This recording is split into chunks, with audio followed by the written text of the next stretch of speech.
reduce the incidence of homelessness. Nothing they've tried in that state has. Fundamentally, the state's authorities are unwilling to fix the core problem. In San Francisco, police inaction against crime and vagrancy has become so bad that heavily taxed locals are turning to private police. They're hiring their own. They have no choice.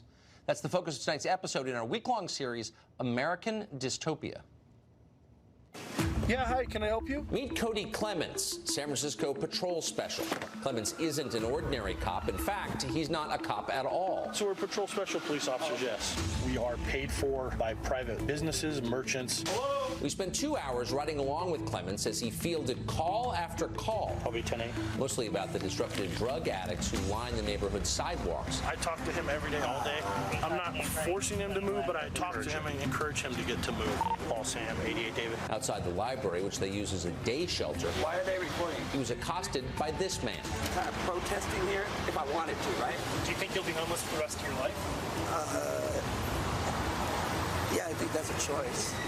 It's your choice. Yeah. The Castro district is rich. Homes there cost as much as $4 million apiece. The residents that live on these streets, they pay for our service. The area's richest residents voted to create a community benefit district. That's bureaucratic jargon for a private government to do jobs that San Francisco's city government won't do. Some of the most common calls that I get from residents, somebody setting up a tent in front of my house, a homeless person going through our garbage but they're making a mess.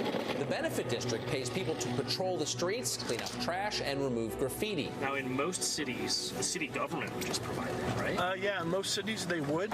But not San Francisco, where property owners are forced to pay mandatory fees to finance services the city fails to provide. Almost 40 years I've been here.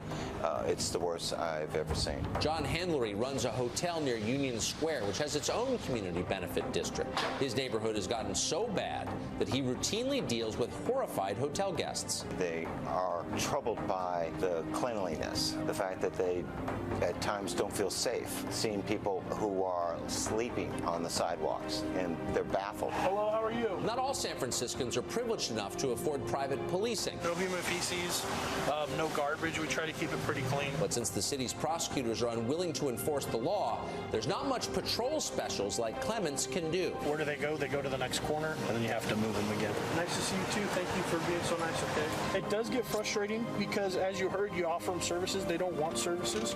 A lot of them choose to be on the street because it's the lifestyle they like. Our American Dystopia series continues this entire week. With things as bad as they are there, you might think that housing in San Francisco happen. We need to know. Here's the first installment in our 5-part series, but a warning. Some of the footage we shot is graphic and disturbing, and as you watch it, remember this. This is what they would like to do to your neighborhood.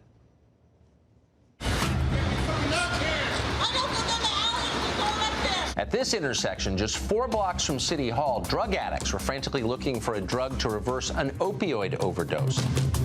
Down the street, paramedics were rushing to help a man who had just overdosed on the sidewalk. And to say this city is messed up is very messed up. Such scenes are becoming common in San Francisco, where the city's left-wing officials no longer enforce so-called quality-of-life crimes like public urination or defecation or even open-air drug use. What do they call it? San Fran Psycho? Tracy McCrae is a lieutenant in the San Francisco Police Department. If I went into a store and stole a PlayStation, what would happen? If it's under $950, you get a citation. If I smoked crack on the street, what would happen? Citation. If I exposed myself in a public park, what would happen? No, citation. If I camped on a sidewalk, what would happen? Warning, maybe a citation. If I broke somebody's car window, what would happen? Again, under $950, citation. If I stole somebody's wallet or purse, what would happen? No force or fear used, you just took it, and we caught you, citation. Pimp to prostitute, what would happen? Yeah, no, nothing. If I was carrying an illegal firearm, what would happen? Discharged, pending further review, you'd be back out on the street.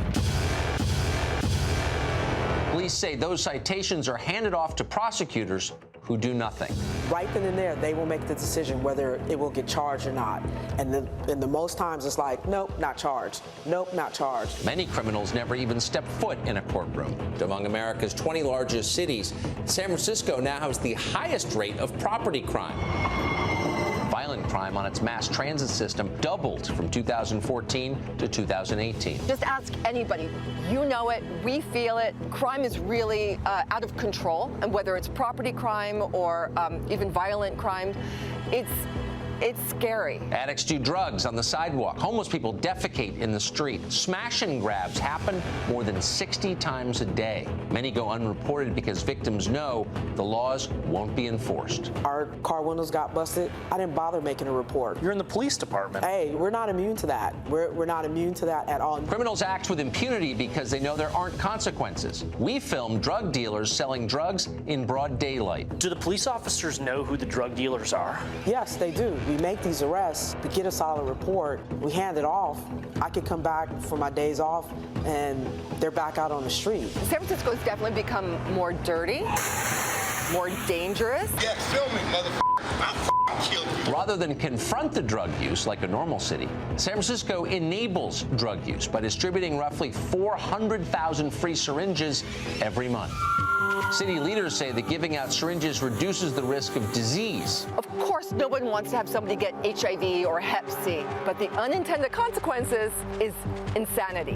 And even though city leaders bill the syringe program as an exchange, only 60% are ever returned, meaning they're giving needles to drug addicts. It's like a minefield because you never know what's coming around the corner. So we give as many needles as we possibly can. Well, they end up here. They end up here. It is dangerous, disgusting, and it's got to stop.